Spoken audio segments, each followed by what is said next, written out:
The views expressed on the podcast are those of the individuals who made them, and they do not represent the views or beliefs of Job Duck. Hi to everybody listening out there. Welcome to a brand new episode of the Pumped Up Quacks. My name is Wusi, coming to you from sunny South Africa. Well, kind of rainy South Africa, but sunny still. I'm here with the usual suspect and an amazing special guest. My people, please make yourselves known. Good day to everybody. My name is Andy. I am from the polluted city of Mexico, and I'm happy to be here. Today is more polluted than usual, so yeah, that happens often. Hello everyone, I'm Miguel, and what a coincidence, because I live in Bogota, which is not like the most clean city with air, but yeah, we love it here. It is what it is, and yeah, I'm here for the podcast. Hallie, we're twins.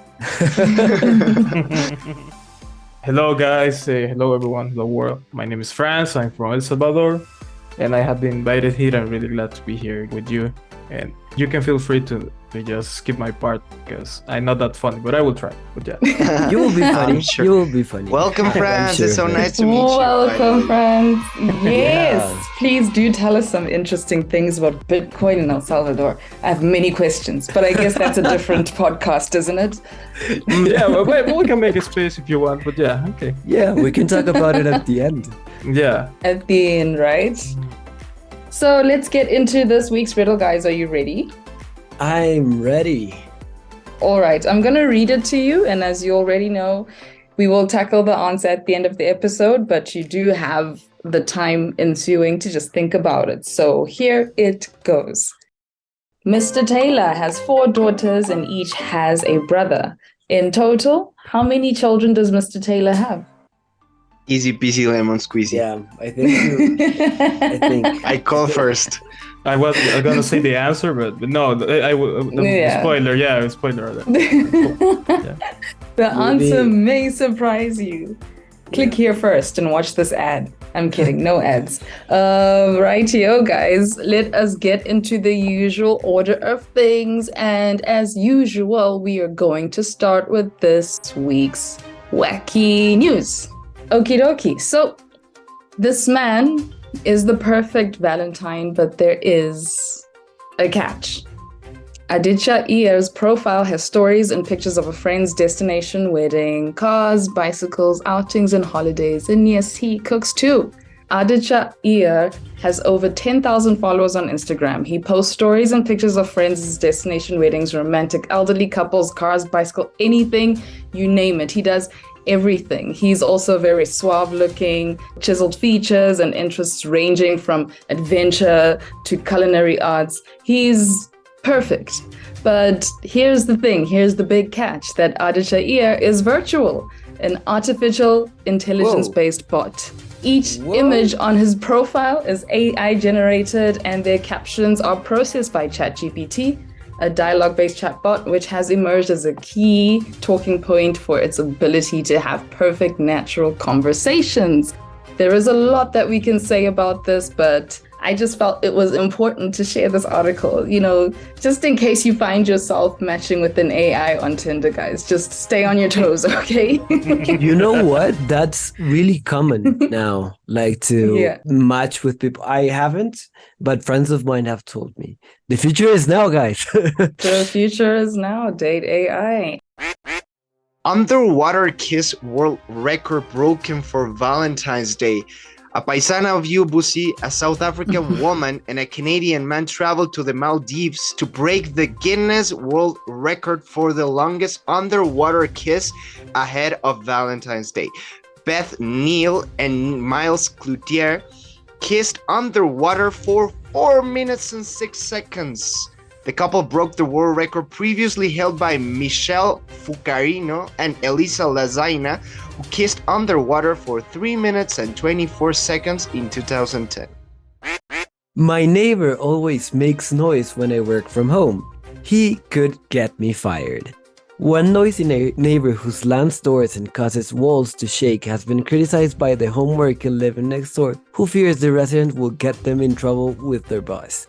Noisy neighbors are a nuisance at the best of times, but one resident is facing a situation worse than most, as their neighbor could get them fired. So They're constructing something near my home, so that's really when I saw it, I think was we like, had a conversation about that yeah. like today.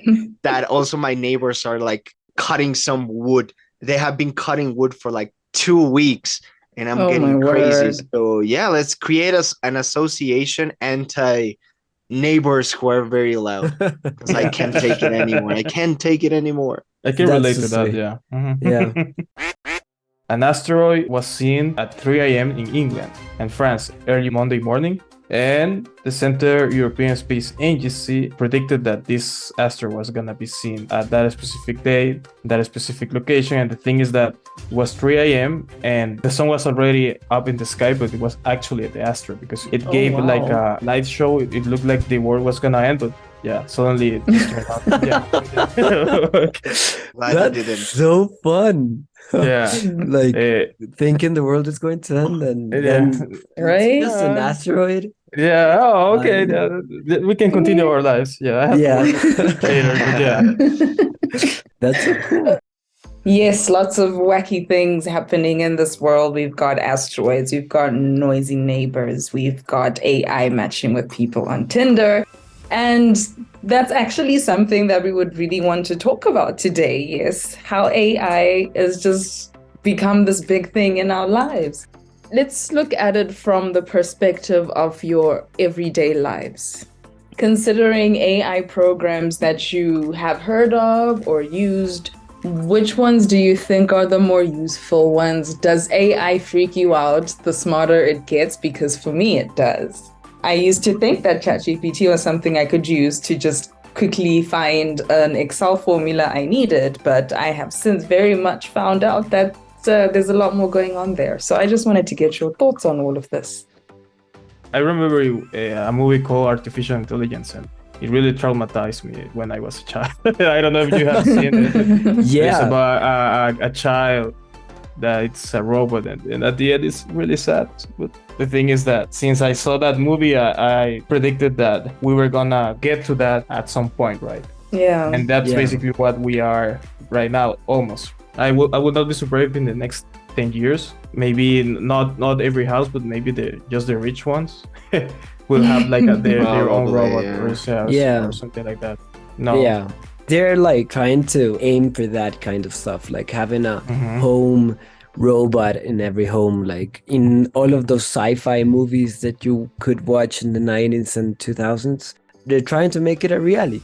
It is concerning by that sense, but as someone who... I worry about my job, you know. Exactly. Oh, yeah. Exactly. That's where I was going. Like, you could think of AI as a tool, and it's really fun to think it as a tool because it has many things to do, and it can help you do a lot of stuff. So it obviously helps you increase your efficiency. It improves accuracy. You can make it as you want, and it's automized. So that's really interesting to see. But obviously it has its cons. One of them is like it could be related to the job loss and all of that, because there's a saying that your job would be replaced by an AI or something like that, or you would be replaced by an AI. I do not think that would be the case in any of this, because there are a lot of jobs that need that human factor, and if you use the tools of the AI and you use your knowledge as a human, those things combine perfectly. So I do not think that job loss is like imminent and it's coming. Yeah, you're always gonna need humans to run those programs. I don't know, maybe, right? Yeah, something like that. And you need ethics and morals to run by some things. Also, one of the cons is also privacy and security. And privacy, talking about, for example, art, in which some of the AI, what it does for the art, it takes art from different places, for example, famous artists on the internet or social media, and it takes that, and whatever is trending in art, they make new art. So it's some way it's stealing from different artists who are trying to make a living. Their art style.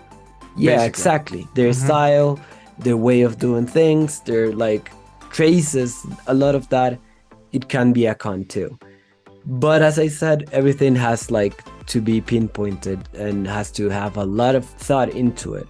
talking about what you're saying, I think right now there's a boom on AI, and every day you go to your Google account and then you see news about like this new artificial intelligence that can construct a spacecraft within 2 seconds and that kind of stuff. Like, that is really impressive, but soon enough regulation is going to come.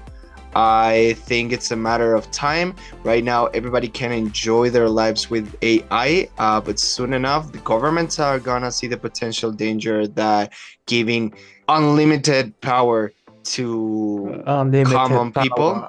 Yeah. Exactly. And they're gonna say like, this is not that great. This is really dangerous. So let's regulate the hell out of this stuff. Yeah, because AI, it might be very well known right now because like the trending topic, but it has been here since a lot of time. But yeah, for example, all the demands that Facebook had at some point, right?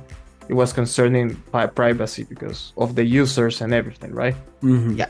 If we don't regulate it, you can just expect every 2 or 3 days a major loss everywhere. Yeah. Yeah. Everywhere. Like, everybody's gonna be sued.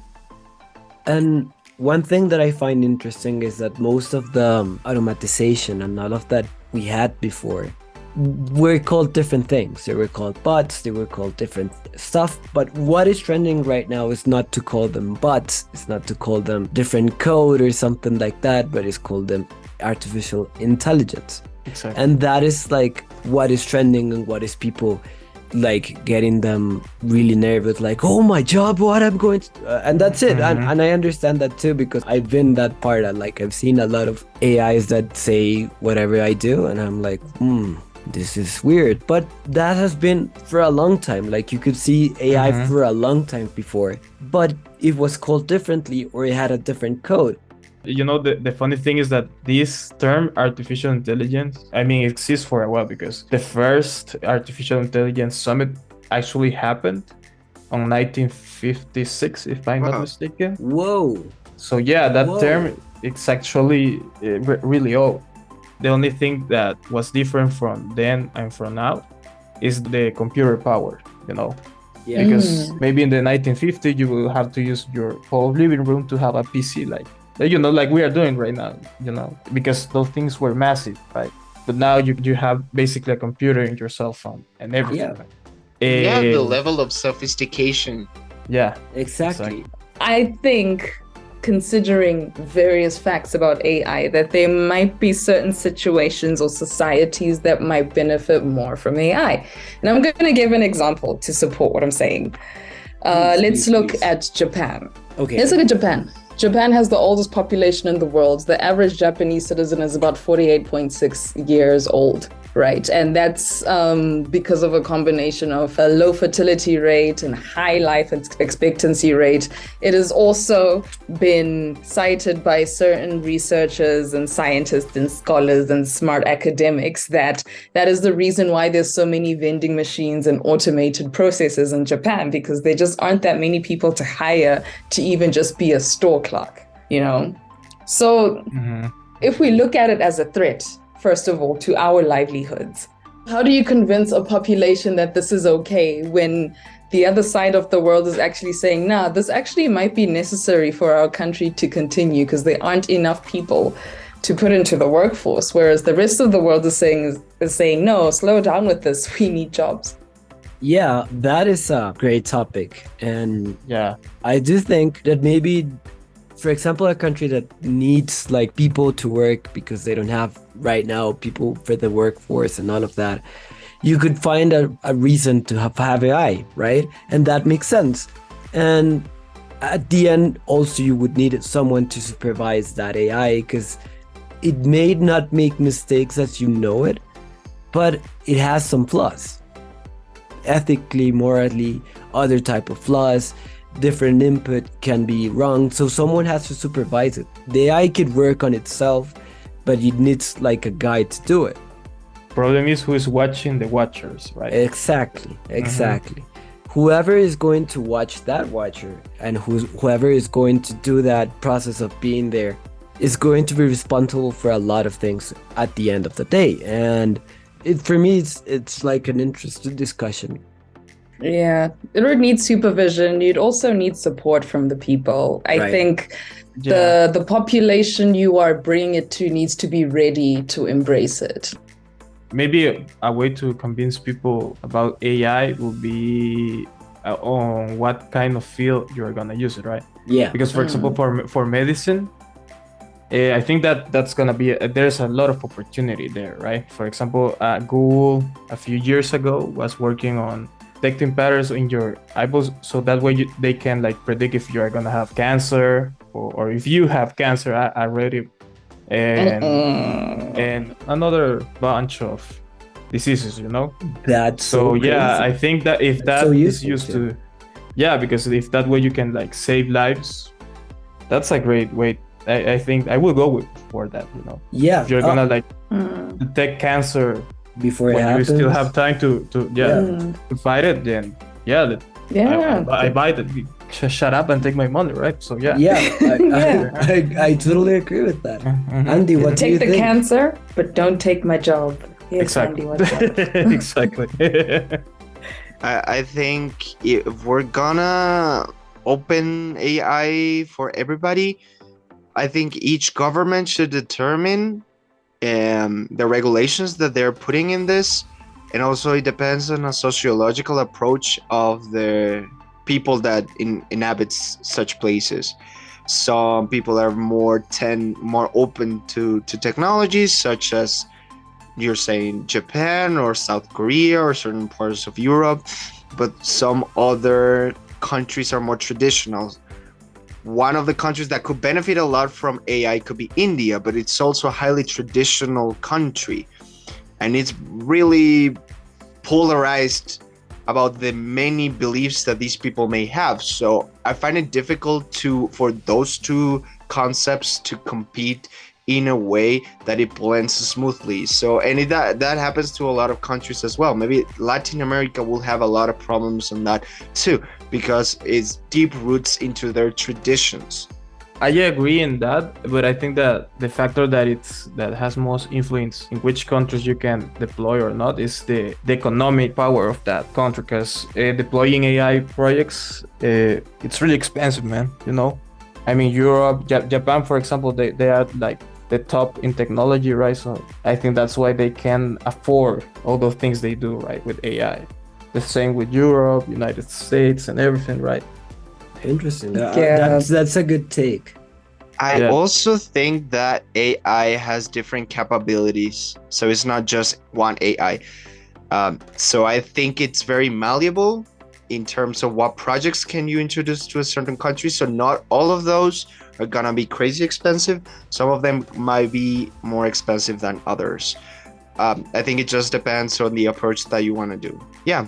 The economic power, that's true, but also the limitations, sociological, anthropological limitations within your country, and also the modernization in general. Like, what's the view of the government towards that modernization in the contemporary days? Yeah. Oh, just as a conclusion, a personal conclusion, really quick, I think it just depends how you use it. It's not good, it's not bad, so just use it wisely and do not left ethics on side while using this. If everybody has like a fair use of all of these tools, the world will be a great place. If they don't, the world is gonna be a bad place. So embrace it and be intelligent and ethical about it. Yeah. My closing thought is just me sharing my biggest fear when it comes to AI, which is this. If you see Skynet on the rise, guys, you need to shut that down. I am not fighting robots from the future, okay? Oh my God. I wasn't expecting that. Yeah. I'm afraid of using my cell phone now. Yeah. It knows. It knows everything about me. Yeah. It knows. In any case, let us revisit that riddle, guys. I'm going to remind you about our riddle for this week before we take our first break. Yes. Okay, so Mr. Taylor has 4 daughters and each has a brother. In total, how many children does Mr. Taylor have? If you speak English and you don't have a job, go to jobdoc.com and and try it out. Job Doc. Okay, to our viewers out there, we just want to tell you a little bit more about our special guest today. His name is Franz and he's from El Salvador. He works on our internal team as a finance data analyst. So we were hoping to ask him a couple of simple questions about, if you meet a doctor, you're going to ask a doctor medical questions, right? If you meet a finance guy, we're going to talk a little bit about finance. So I know that each of us has a question or two that we'd like to ask. I think I would like to go first, if that's okay. Just don't eat and you will have a lot of money. Yeah. Mm-hmm. Yeah. Don't eat and you will. Yeah. Thank you for the episode. Goodbye. That's it. That has thank you for coming to my TED Talk. Yeah. Okay, so the first question I have, since you are a remote employee, right? You're working for a US-based business. We all have to pay tax in one way or another. So when it comes to El Salvador, what are the best practices to keep in mind when you are managing your taxes? When you need to give to Caesar, what belongs to Caesar? Don't pay tax. No, just kidding. No, well, okay. Great question, Bussy. About taxes, yeah. One of my advices is for you to always keep record of the international, because we are paid through on top, right? Yes. So my advice is to transfer the money, all the money, so you can have the total amount recorded in your bank movement statement. That way, when you have a lot of time with us, and if you want to ask for a loan or something, they are gonna see that you have received that same amount for the same number of specific number of months. That gives you confidence that you are receiving a salary, right? That's great. Well, you mentioned that there are ways that you can pay your taxes yourself, but a lot of people may have the question, do I need an accountant? So do you recommend people who do you recommend to get an accountant for their taxes? It will depend on the knowledge you have in the field, right? Because every country has its own unique laws, right? Right. So basically, now, at least here, the government of the corresponding institutions that you need to pay taxes have a lot of documentation in their webpage. You can go there and look for it. If you want to be really sure that you are doing it the way it is, you can hire an accountant, yeah. There are some independent contracts, right? I think it will depend of the knowledge you have on the field, And one good way to start is maybe inform yourself in the laws of your current country and look up at the institute web pages. And there's always a section there that tells you how to do the procedure. But if you still look at it and you're still not sure, then I will recommend to go and hire someone for you to help you. That's a great advice. That's what I will do. That is amazing advice. That's what I did. That's what you did? Same. Yeah. That's what I did. I looked at everything and I was like, you know what? I'm just going to get somebody to do this. This is a bit complicated. But yes, that is another strong piece of advice to keep in mind, especially if you work remotely with us. Sometimes it's just easier to get somebody to actually help you with those taxes. But if you're perfectly capable of doing it on your own, then by all means have at it. I have another question, Franz. We briefly touched this, but I want to get deep into it. When you're doing a personal budget, you get your salary and you want to split it in a smart way. What are the most important things that you recommend us to consider when you are building a budget? Don't waste more than what you win, right? And when building the budget, you have to take into consideration, for example, the fixed costs or the expenses that you have to make, right? For example, if you have a car, you have an incoming payment, right? That's always the same amount all the following months, right? So that's a fixed cost because you already know that that's coming, right? So maybe make a list of all those type of expenses, right? For example, the internet payment, everything that is fixed, right? Exactly. Okay. And then you can look your previous movements or statements, create a list and see what your variable expenses or variable cost is. And that way you can see in what you are expending more, right? And maybe you can work on that if you see that it's not worth it. So when budgeting, that's what you need to do, right? Oh, Right. What about saving money? In that formula, where does it land the money that Okay. you're saving for emergencies or? My advice is you must save a fixed amount every month before starting to expend, to pay for expenses. okay. Meaning that if you get $1,000, as soon as you get those 1,000, you need to take what you have budgeted for saving and send it to an account, maybe an account where you can actually take that money out. If you put it there, then it's gonna be there for the amount of time that you set at the beginning when you set it up. That way, you are saving there before expenses. And yeah, I would recommend that. Okay. How much should I save in percentage? I think that one great motivation for saving is setting a goal or a dream. Like for example, if you like traveling and if you want to go to Japan, let's go. If you have that goal and if you have like a estimate of when you want to go, right? If let's say a year from now or 6 months from now, then if you have investigated and do the research to see how much it's gonna cost you, okay, I have 6 months to get this amount of money, then I just divide that amount for the number of months to get there, and there you will have your savings amount. Or maybe just as a good practice, you can save between 5 to 10% of your salary. That's what I usually do. I just take 5%, 10%, right now in 10% of my salary and just keep saving it, you know.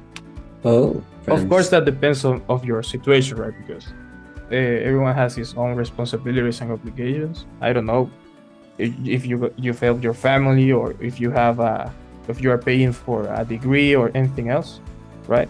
So yeah, the percentage will depend of your situation too.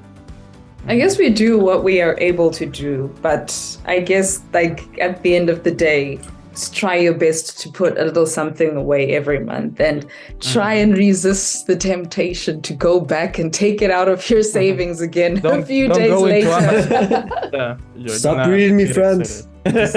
Stop putting ideas in my head. Yeah. Yeah. Yeah. That are great tips, Franz. Thank you very much. Okay. Yeah. No, I'm glad that you guys invited me. Oh, that was Yeah. awesome.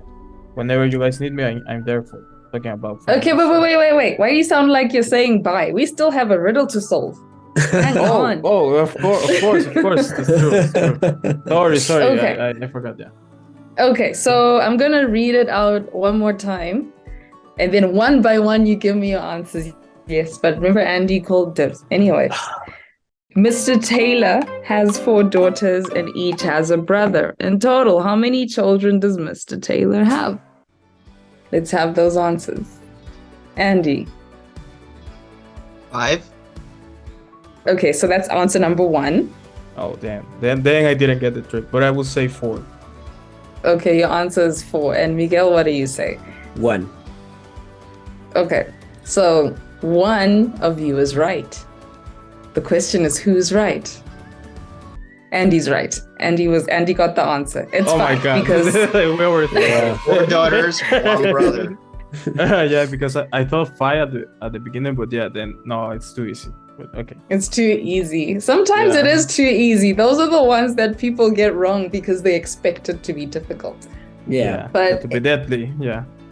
But in any case, yes, Andy was right. The answer is 5. And on that note, I want to say thank you to you guys for an amazing episode. Thank you, Miguel. Thank you, Andy. And thank you, Franz, for joining us in our episode today. We hope you will join us again.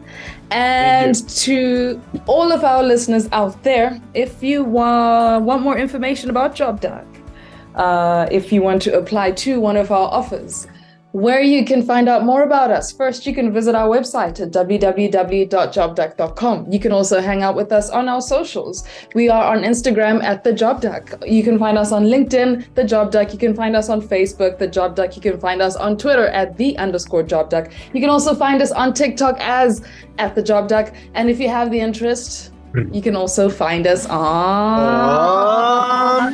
Pinterest.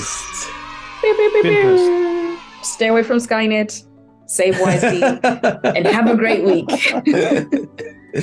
See ya. See you next week.